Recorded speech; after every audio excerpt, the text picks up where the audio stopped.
Nesse primeiro vídeo, deixa eu ajeitar aqui um pouco.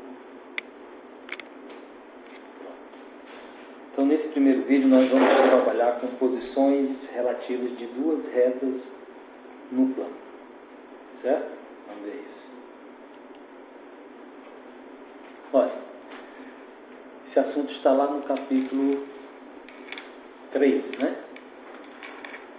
Capítulo 3 do nosso livro. Ele começa dando um exemplo aqui. Ele te dá uma foto do Congresso Nacional, tá? E um mapa do Plano Piloto de Brasília. Para quê? Para mostrar a necessidade da matemática para, por exemplo, construir esse projeto aqui. O livro começa com um pouco da história, né? Alguns dados estatísticos de Brasília, certo? Vocês depois podem ler com calma. Eu queria que vocês prestassem atenção bem aqui, ó.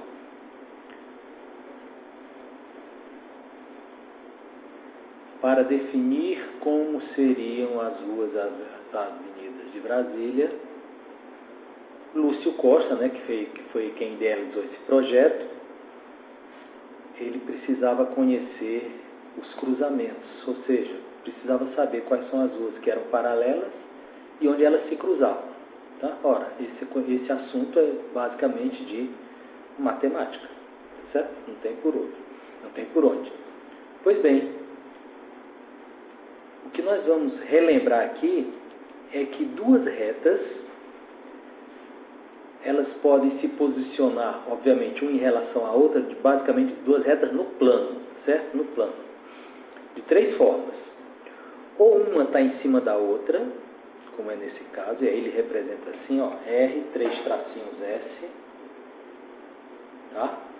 R, 3 tracinhos S. Esse símbolo aqui, deixa eu ver se eu consigo desenhar isso aqui. R é o nome de uma reta. Se eu fizer assim, ó, nossa, foi demais, né? Se eu fizer assim,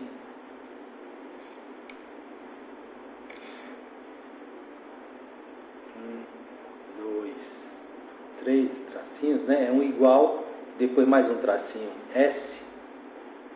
Eu estou dizendo que a reta R está em cima da reta S. Tá? Ele representou isso bem aqui. Só não botou o outro tracinho, mas é bom você colocar, viu? Porque R não é igual a S. R é coincidente com S. É assim que a gente fala, né? Retas coincidentes. Tá bem aqui, ó. Retas coincidentes. Tranquilo? O que são retas coincidentes? São retas que estão uma em cima da outra. Mais nada. Tranquilo? Bem simples. Ou elas podem ser concorrentes. Como é que elas concorrem? Concorrente quer dizer que elas se cruzam.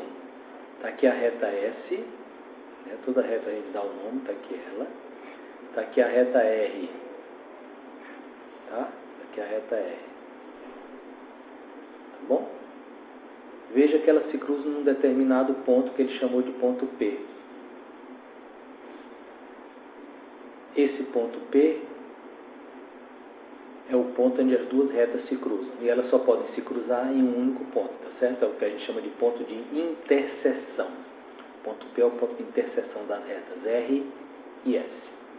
Então, já vimos aqui que uma reta pode ser em relação à outra. Elas podem ser coincidentes, retas coincidentes, R coincidente com S.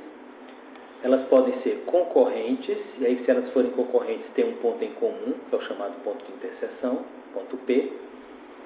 Ou elas podem não se cruzar nem estar uma em cima da outra, quando a gente diz que elas são retas paralelas, tá certo? Retas paralelas. Então, o que são retas paralelas? Reta R é paralela à reta S. Tá? O que são retas paralelas? São retas simplesmente que não se cruzam. Ok? Está aqui a reta S, R, e está aqui a reta S. Elas não se cruzam, ou seja, não tem ponto em comum. Ok? Então, como é que a gente pode caracterizar as posições de duas retas no plano? Elas podem ser coincidentes, ou seja, quando todos os pontos de uma estão em cima dos pontos da outra. Retas concorrentes, quando elas só têm um ponto em comum. E retas paralelas, quando elas não têm quando ela não tem ponto em comum algum. Tá certo? Então são essas as 3 únicas classificações de posição de 2 retas no plano. No próximo vídeo a gente vai falar de localização nos eixos cartesianos. Até lá.